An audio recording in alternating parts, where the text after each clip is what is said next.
Quels sont les outils indispensables que tu dois utiliser pour gérer tes investissements en bourse? C'est exactement ce qu'on va voir dans cette vidéo pour la partie socle passif, donc pour gérer tes ETF, pour analyser tes ETF, pour pouvoir les choisir, la partie action de qualité pour pouvoir analyser justement Apple, Netflix, Google, peu importe l'entreprise que tu souhaites, sur laquelle tu souhaites investir, et surtout pour avoir le suivi et le tracking finalement de tout ton portefeuille, pour avoir cette vision d'ensemble, ce tableau de bord sur tes finances. Je vais vraiment te dévoiler tous les outils, littéralement, qui sont accessibles sur Internet, qu'on utilise au sein de l'accompagnement et que j'utilise à titre personnel pour mes propres investissements. D'ailleurs, si tu ne me connais pas, je m'appelle Jérémy, j'aide les salariés et indépendants ici en Suisse à investir en bourse en devenant 100% autonome.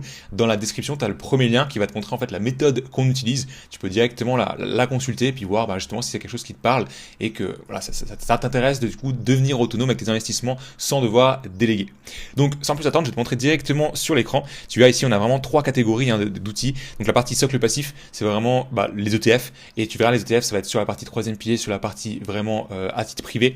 La partie action de qualité, là c'est vraiment du coup les actions comme je te dis pour les analyser et surtout le suivi et tracking, c'est vraiment l'entièreté de tout ce qu'on utilise finalement au sein de l'accompagnement.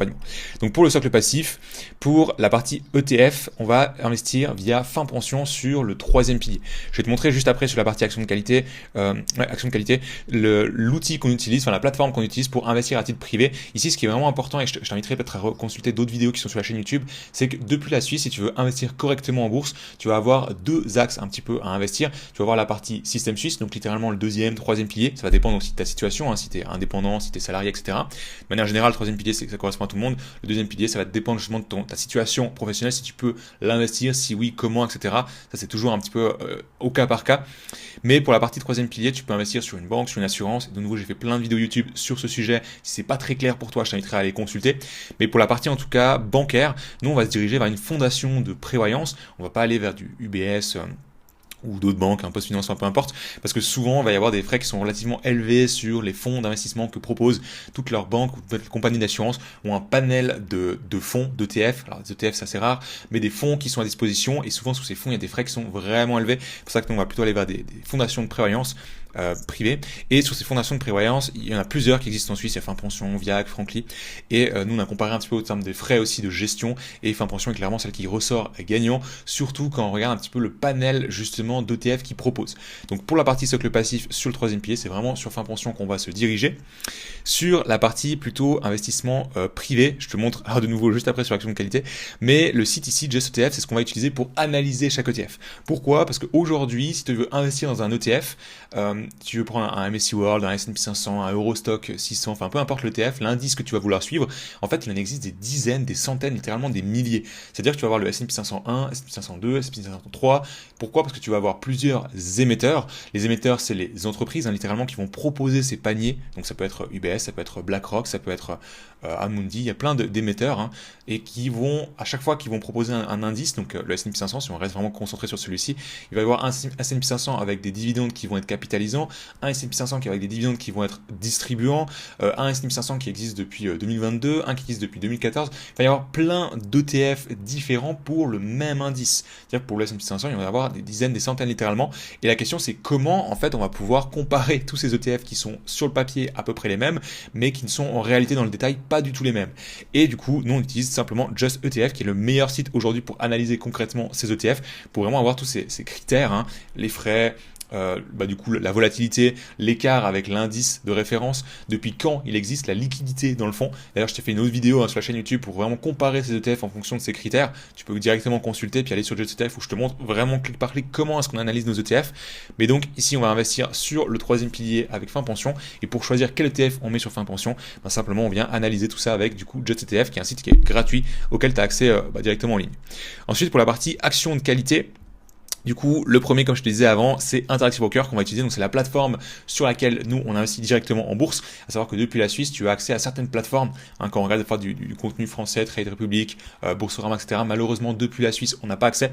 Et alors de nouveau, j'ai fait une autre vidéo sur YouTube où je te compare directement toutes les plateformes auxquelles nous, on a accès depuis la Suisse, entre Interactive Broker, Swissquote, You, Neon, De Giro, peu importe. Et en termes, je t'avais vraiment fait le tableau avec la partie frais, la partie accessibilité, etc. Et vraiment, celui qui est le plus avantageux aujourd'hui produit, c'est Interactive Brokers. Donc c'est directement là-dessus qu'on passe pour investir sur les ETF, mais cette fois sur le privé, et également sur les actions de qualité sur le privé. Donc c'est juste hors cadre en fait, troisième pilier. Et ici l'avantage aussi de Interactive Brokers, c'est que tu peux directement en fait analyser tes actions sur Interactive Brokers. Je vais te montrer, tu vois, on a deux autres sites typiquement qu'on utilise pour analyser les actions, à un même titre que Just ETF, on utilise pour analyser finalement le socle passif, les ETF. On va utiliser par exemple Yahoo Finance pour aller analyser en fait nos actions de qualité, voir le bilan comptable, le compte de résultat, le flux de trésorerie. Est-ce que l'entreprise est trop endettée, pas assez? Enfin, pas assez, ce sera jamais un mauvais point, mais est-ce qu'elle est en croissance, est-ce qu'elle fait du bénéfice, ce genre de choses. Et on a aussi du coup le site qui est GoFocus. Alors le site ici, les deux sites sont gratuits. L'avantage de GoFocus, c'est que tu vas pouvoir avoir un historique de temps sur 5, 10, 15 ans en libre accès, directement depuis l'outil gratuit en ligne. Simple désavantage, c'est plutôt de l'ergonomie, mais tu vas avoir des pop-up qui apparaissent assez régulièrement. Tu es limité à 3 analyses par jour, donc c'est plus de l'ergonomie littéralement, mais tu peux littéralement aller voir les informations selon un historique de temps assez élevé. Et Yahoo Finance, tu vas être limité avec cette information, donc tu vas pouvoir aller voir sur les 3-4 dernières années, mais tu n'as pas justement tous ces pop-up et puis ces limites d'analyse par jour. Et justement pour contrer un petit peu tout ça aussi, un des gros avantages, c'est que sur Interactive Brokers, tu peux littéralement aller analyser les mêmes informations, le compte de résultat, le bilan comptable, le flux de trésorerie, directement sur l'entreprise. Et puisque du coup tes clients chez Interactive Brokers, tu as un compte chez eux, et bien en fait tu n'es pas limité avec le nombre de recherches, la data, l'historique que tu peux aller chercher sur l'entreprise. Donc ça peut être, c'est vraiment un combo assez gagnant pour aller justement analyser ces actions et surtout directement investir. Ensuite, pour la partie suivi et tracking, qui est vraiment un peu le plus important, quand on regarde finalement investir, c'est bien, mais ce qui va vraiment déterminer si on gagne de l'argent ou pas, c'est d'avoir ce suivi sur le long terme, de traquer un petit peu sa performance, de pouvoir voir aussi les risques qu'on va prendre. Ce qui est toujours intéressant, c'est de voir en fait le rendement qu'on va obtenir, mais le rendement corrélé à la volatilité, le risque. Parce que si on prend... je prends un exemple qui est totalement rien à voir, mais si on prend quelqu'un qui a investi en crypto-monnaie puis qui a fait un x10, c'est génial sur le papier, mais en fait si pendant 6 mois, 1 an il n'a pas pu dormir parce qu'il ne savait pas s'il allait diviser aussi par 10, finalement est-ce que c'est un bon investisseur, est-ce que c'est un meilleur investisseur que celui qui a eu un rendement moyen sur le marché boursier? Pas sûr, après c'est toujours une discussion ouverte, mais voilà, c'est toujours intéressant d'avoir le tracking pour dire ok, on investit, mais en fait concrètement dans le temps, quel est mon rendement, quelle est ma volatilité, quels sont les risques que j'ai pris et comment je gère tout ça. Et du coup, pour le suivi et le tracking, on va utiliser un basique Google Sheets. Alors quand je dis basique, il est assez construit, celui qu'on met à disposition des élèves dans l'accompagnement, il est vraiment automatisé, littéralement il y a 3 clics à mettre, il y a juste une première configuration, c'est littéralement du plug and play, c'est-à-dire que tu vas le prendre, l'installer dans tes finances, tu as vraiment un tableau de bord sur l'entièreté de ton budget, de tes finances, de tes investissements, la projection sur les années à venir, tu as vraiment tout ce côté où vraiment c'est du plug and play et après c'est juste un tableau de bord. Et ce qui est génial avec Google Sheet, c'est que du coup c'est relié à Google Finance. Ce qui fait qu'en fait quand tu fais de l'analyse d'actions directement sur, ou du suivi ou du tracking, directement sur Google Sheets, en fait tous les prix des actions, littéralement, sont mis à jour en continu. Et il y a d'autres informations comme le bénéfice net par action, le PER, je ne vais pas rentrer dans le détail, il y a d'autres vidéos sur YouTube, là, sur ma chaîne qui traitent un petit peu ces ratios financiers, mais qui vont être automatiquement mis à jour parce que du coup Google Sheet est littéralement relié à Google Finance, ce qui fait qu'en fait tu as un tableau de bord qui est littéralement automatique, connecté à Internet. Tu n'as plus qu'à ouvrir l'ordinateur et tu as une vision de ta situation financière mise à jour instantanément sous les yeux. Et ça, c'est vraiment génial ce qu'on met en place, ce qu'on a pu mettre en place, ce qu'on a aussi optimisé au fil des ans pour que ce soit vraiment ergonomique, puis la personne ait vraiment sa vision... déjà à même titre que la partie investissement, la vision aussi sur le budget, c'est aussi important si on parle un petit peu plus finance personnelle, de vraiment avoir ce tracking du taux d'épargne, où est-ce que partent les dépenses, etc. Donc il y a vraiment un onglet sur la partie budget, mais il y a aussi un onglet sur la partie évidemment investissement, et finalement quels sont comme je te disais, les rendements qu'on a obtenus, les risques qu'on a obtenus, puis avoir cette projection un petit peu sur les années à venir. Et un deuxième outil qu'on utilise, et celui-là tu peux aussi le télécharger directement maintenant et qui est gratuit, c'est un open source, je crois, une application open source. Donc c'est j'ai un blanc. Portfolio Performance. Donc Portfolio Performance, c'est assez intéressant. Pourquoi? Alors il est un petit peu challengeant à configurer. Pourquoi? Parce que tu vas devoir extraire du coup les rapports que tu as sur Interactive Brokers, et pour la partie fin pension, tu vas devoir rentrer manuellement. C'est un petit peu, ça prend du temps, de l'énergie, c'est assez complexe, mais ça peut être un petit peu plus précis que le Google Sheet. Alors ça dépend de Google Sheet comment il est configuré, mais c'est un Google Sheet qui est relativement basique. Utiliser Portfolio Performance, ça va vraiment faire une grosse différence. Maintenant, si tu as déjà un Google Sheet qui est extrêmement bien configuré, que tu as toute la partie frais, la partie conversion entre les francs, les euros, les francs, les dollars, etc., portfolio performance sera pas forcément utile. Maintenant, si tu as juste un Google Sheet assez simple, en fait, utiliser portfolio performance, ça va être vraiment utile. Pourquoi? Parce que tu vas pouvoir extraire le PDF du coup d'Interactive Broker, le fournir directement à portfolio performance, et lui, en fonction de si tu as passé un ordre le 23 mars, le 14 avril, etc., il va revenir pour avoir le taux de conversion de cette date précise entre tes francs, tes euros, tes francs, tes dollars.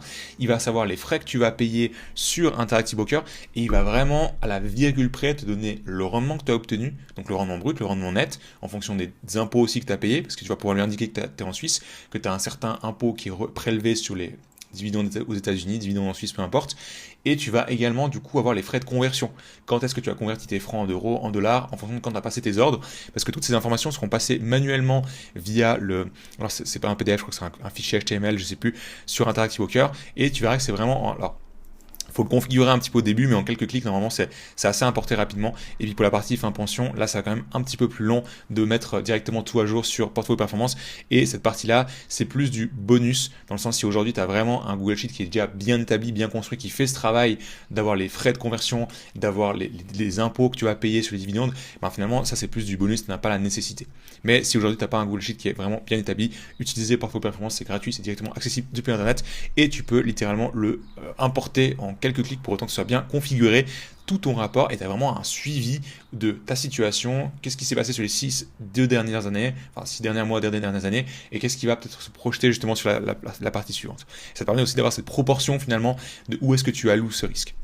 Et si aujourd'hui tu souhaites peut-être apprendre justement peut-être comment ouvrir un compte sur Fin Pension pour investir correctement, en choisissant les bons ETF, en ayant justement cette panoplie de S&P 500 ou la partie Interactive Broker, comment ouvrir le compte, parce qu'il y a aussi des éléments à être vigilant quand tu ouvres le compte pour éviter la double imposition quand tu vas investir aux États-Unis, pour pas être prélevé à 30% d'impôt mais bien à 15%, pour analyser correctement tes actions, avoir cette compréhension, un bilan comptable, compte de résultat, puis avoir accès à un Google Sheet qui permet d'avoir vraiment une vision complète.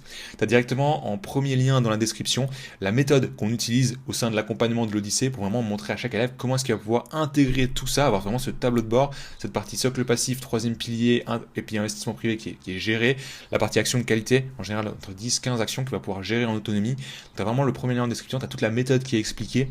Et si tu souhaites justement aller de l'avant, tu as du coup un appel de candidature pour directement voir si aujourd'hui, oui ou non, est-ce qu'on peut t'accompagner dans ta situation à mettre en place finalement ces investissements.